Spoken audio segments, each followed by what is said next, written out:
Okay then, it's been a while guys. It's been a while since I made one of those vlogs. I mean, who can blame me? We're still in this worldwide situation in which movie theaters are closed, and on top of it all, I had this health issue that I've been struggling these couple of months. To reiterate again, we did find out that it is technically a bladder stone that is now minimized enough, at least to put me back to motivate me to watch movies, at least with the movies that are streaming right now, because, well, what else there is to do. But honestly, because of that, the movies that are showing right now, well, they're not that interesting compared to the ones that we were supposed to have. I mean, it kind of sucks, especially since it's summer. Summer is supposed to be the summer blockbuster season. But not this year. Although I'm very open-minded that at least it'll give me the chance to try out the videos on demand that we are having. So what do I got this week that caught my interest? Well, how about a movie? How about a movie that comes from China? Chinese government. Oh, wait. I know probably people are technically a little bit sensitive to pointing finger, about China and all these things, and you're gonna go with, oh dude, why are you supporting the Chinese market? Look, I know that I think that in the past I kind of gave out a lot of shout out to Disney for being a little bit too compliant on the Chinese market. But hear me out. While I still keep on that stance, I can't deny that you gotta give China credit where it's due, at least to its respect. Because I like some movies that they do, even some of the schlock ones that they got. I mean, if it wasn't for China, we don't get Bruce Lee. And also, we don't get Jackie Chan. And if you remember my video from last year, you should have seen how much I was so happy to have my favorite actor of all time, Jackie Chan, to meet him in person and have his autograph. I still have his book. See? I still got the autograph. I still got the picture that I took with him. So I was very lucky that I got that in that moment. And I did saw a few Chinese movies in between. Most of the time, the ones that I watch are mostly martial arts films, because for some reason I get a kick out of them. No matter if it's action oriented or how can I say, comedy oriented. These ones are the kind of movies that I technically put the cynical me on one side and just enjoy the fun of it. And that's no exception to the movie that I just saw this week. And that is none other than Enter the Fat Dragon. I bet that all of you who didn't even heard of that title might think that, oh, it's another parody of Enter the Dragon. Well, yes, it is. I'm not exactly gonna lie to you that it is. But what I didn't know while making my research about this movie is that the one I just saw is actually actually a remake of a film from years ago. What was that year? A 1978 movie with the same title, but the premise is, well, technically the same gist. The premise is different. It's a different premise. It's just that they just decided to make it too different, and you know what? That's good enough for me. And if you ask me, no, I haven't seen the original. I just popped out of there because I was just surfing on the web, and then this trailer comes out, and I was like, huh, what is this pudgy guy dressed in yellow, looking like you know, doing arts move. Sorry about what's happening over there. So there, I just decided to rent it, and I'm here to talk about it a little bit. And by the way, I'm sorry if I'm a little bit rusty on my vlogging skills. It's been a long time. All right, here's the premise of this movie. Enter the Fat Dragon. The movie is again an action comedy film with a basic premise. The premise is that it starts out that there's this cop who is an expert on martial arts, and well, he is basically the martial arts action hero that you see in almost every kind of movie. In which he's good natured, he has a strong sense of justice, but unfortunately his kick-ass skills, it doesn't look very well to his would-be wife who is an actress that wants to get a chance to be on the limelight, but unfortunately the guy just kicks out, and everyone calls the attention on him. But also, well, he's pretty rash, I'll say. He does the right job on, you know, doing the right thing on, like, for example, stopping criminals. Well, he also leaves out a lot of destruction around him, so the collateral damage that he does is immense. And the last straw that you see is in this awesome action scene that you see at the beginning, in which it ends up with him, you know, disrupting the wedding photo shoot of his fiance, and also destroying the police office where he works on. So because of that disaster, his fiance breaks up with him, and he is demoted to the evidence room.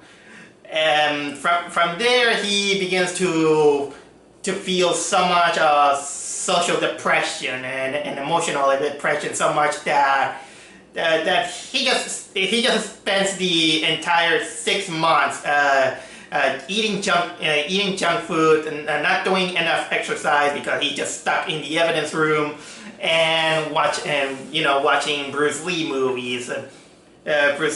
So he ends up being, well, fat, like the title says. He becomes the how can I say, the fat dragon. Although, yes, he turns fat, but I don't think that he, in the terms of being, you know, obese, like you know, like Mike. What was the name of that director? You know what? I don't remember. Right? It's the guy from Bowling for Columbine. I'll put it here. I kind of forgot the name of that guy. Okay. So yeah, he becomes pudgy first. He becomes lonely, and then he gets a little bit of a break when they decide to reinstate him on a mission to protect some Japanese guy who was a key witness of a Japanese Yakuza smuggling operation of drugs. So he becomes protective custody of that guy. He's sent to Tokyo, and well, this is where he meets his translator, the police force. And well, he then begins to see that things are technically kind of shady in this place, and so basically he's technically a good-natured cop that has technically no business in a cynical world. That's the take on that I have with this movie. And as basic as this sounds, yes, the premise is basic. You're not gonna get, like big giant surprises like that. Oh my god, the script is magnificent, it makes something different. No, it's just technically a simple movie that I just had fun. I don't try to find too much cynicism that this movie is garbage. I mean, I saw garbage Chinese movies in my day, in one way or another. I haven't seen them all, but this one I find it, well, passable, enjoyable enough to spend a good hour and a half. The movie is 94 minutes. Okay, let's try to do my best to tell how was the acting in, because I'm not an expert on how good the the Chinese actors are, because, well, it's technically kind of like a different vibe to me, trying to trying to tell how is their acting when they're talking into a different language. Yeah, the movie that I saw was English subtitle, and while it kind of tells if you're a great actor when, no matter the language that you do, if you cross the barrier of the language and manage to create some great performance, and that foreigner understands your acting and then say that, wow, you did great, then you're gonna give it an applause to that. In this case, I'll say that the acting was technically very decent, I'll say. They did a good job. I didn't see moments in which there are bad acting, but there are times in which they act, well, a little bit too silly, but you can tell that it was trying to be a silly movie. It was trying to be a silly movie, although there were times in which they kind of forced themselves a little bit. Thankfully, they don't do that a lot, but when they try to kind of come up with a joke and they just want to act like awkward, it's kind of like, you're trying a little bit too hard. Also, I gotta give them credit, of course, that when they get hammy, they get hammy. And I kind of love it, I gotta say. The main actor, of course, he does a good job, I'll say. He does a good job portraying the the fat dragon. Even though, and you can see in the during the credits that the guy he's actually the actor is slim. What was his name of the actor? Donnie Yen. I just read it here. This actor, they add some makeup to make him look a little bit more pudgy, but you can tell. I think that you can tell some instances where you can see that there is some stunt doubles involved.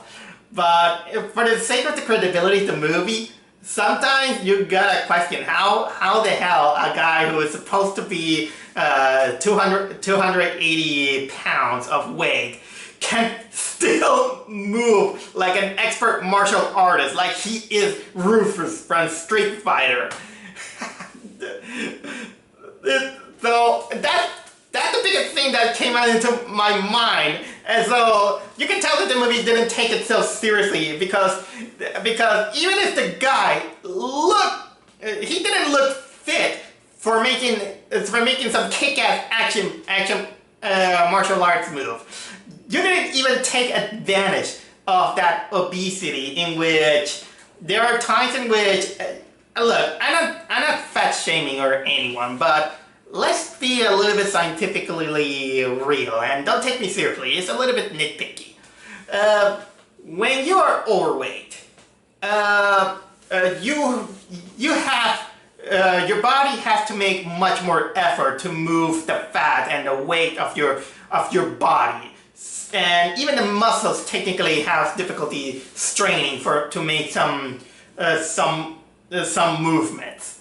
So that technically also involves much more effort to your heart rate, and so technically you get tired easily, you get sweaty easily, and this movie, I don't think they don't do that. They don't do that. But come to think of it, the guy it's not even that fat. It's not like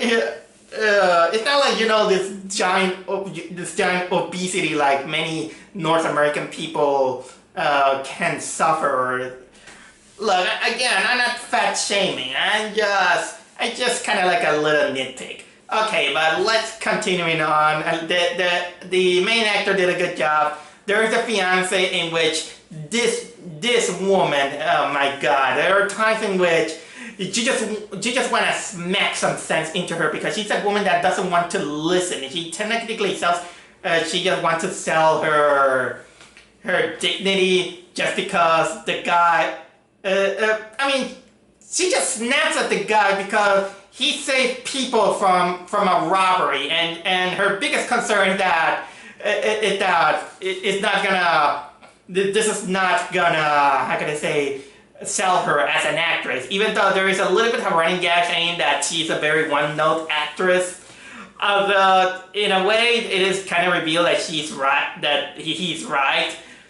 But don't worry, she has a little bit of an arc in which she kind of realizes that. Although there is a moment in which she kind of gives out to kind of like the best konnichiwa. I'm not gonna reveal you exactly what moment it is, but I don't know. I kind of get a laugh out of this. Other characters involve this other fat translator that he's also from Hong Kong. Apparently, he's a friend of the main character who he is also in love with a woman who is the owner of a restaurant. That because according to what they say, she ran away from Hong Kong and she begins to live in Japan because she had some gambling debts. And of course, this woman also is taking care of her nephew, who is this little kid named Little Tiger, who this kid also knows Kung Fu, and basically he's kind of like the kid of the movies. And he knows technology that's technically more to the sporty things that there is. And let me tell you, they kind of wanted to mirror the situation of the main character and his fiance with a couple, and well, the kid. And they did nice. I just wish that they did a little bit more with the kid. They wanted to show that the kid also knows martial arts, and that when he sees fighting the main character, he feels a certain kind of admiration. But unfortunately, it doesn't take advantage of that. But still, oh, by the way, that friend guy. His name, they name him Sword. Don't expect any Chris Hemsworth jokes at this moment. But of course, what's a martial arts film without an antagonist? This is where we see that the antagonist is none other than this Yakuza group, who they're basically running the district. And no one can do anything because, well, the cops, they're in it with the cops, and so the movie technically shows that there is a corruption between the Yakuza and the cops. So much that well, remember that I told you that the movie is about our main character taking care of this guy who has evidence of the corruption that is happening and the smuggling that they're doing. Well, let's say that this guy doesn't last long. So technically, he, our main character is stuck there. To make things worse, his fiancée, looking for a chance for her acting career, she does indeed go with the mafia, and she begins dating the leader of that mafia, who, funnily enough, for a yakuza, a Japanese yakuza, he's basically kind of like the most American yakuza I have seen, because most of the time he speaks English.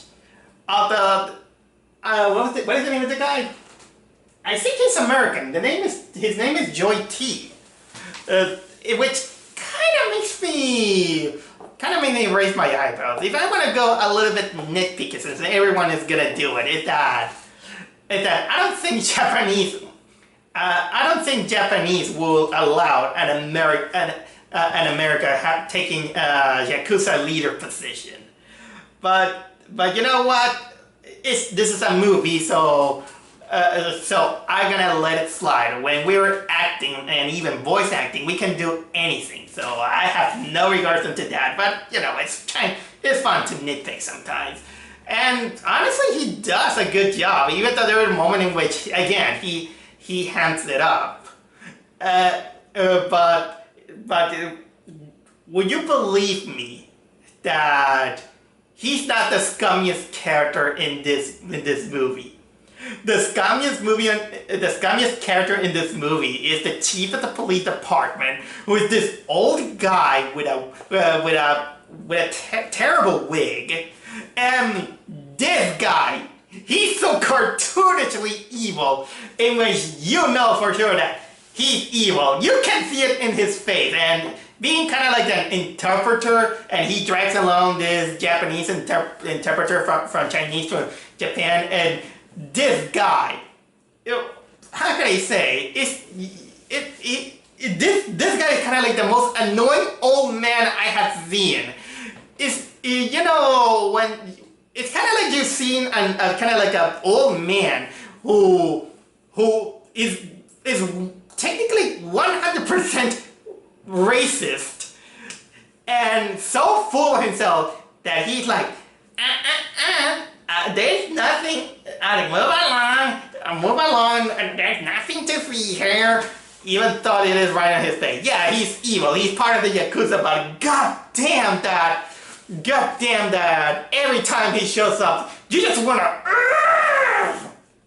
but don't worry, you know that the karma exists.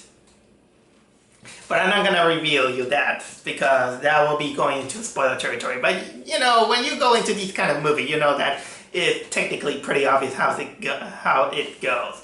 And basically, this is the core reason to this movie. It's just a fun action film in which I like the scene that it has, let's say, because we see a very good-natured character who is doing the right thing on defending others, helping people in need, defending the weak.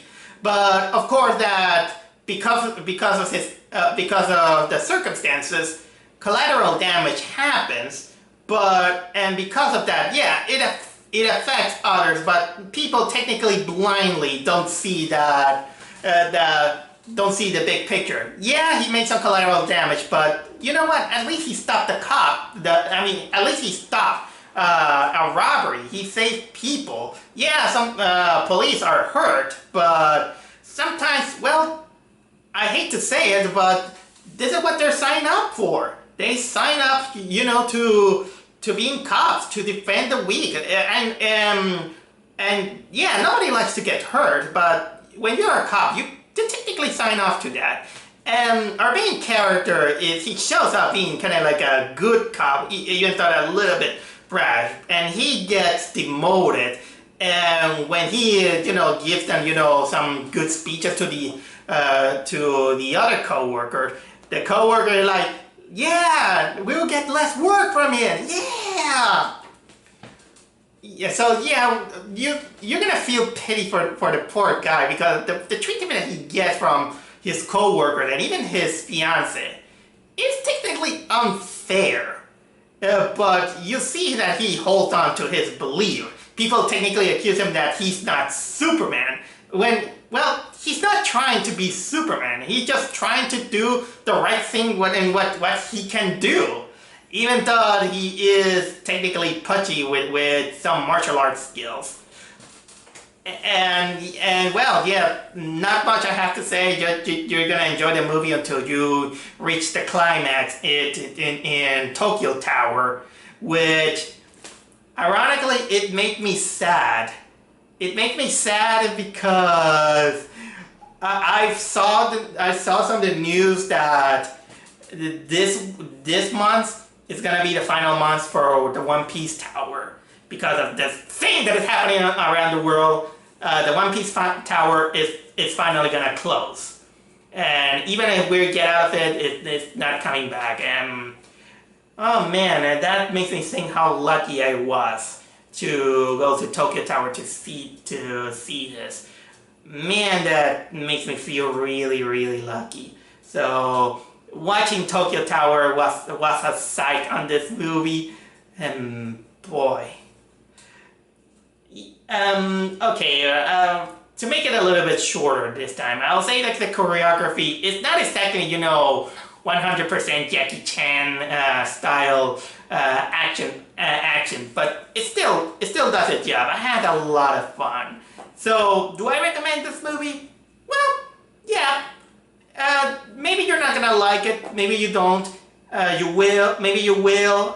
Maybe you're a little bit hesitant because when you support this movie, that means that you are supporting.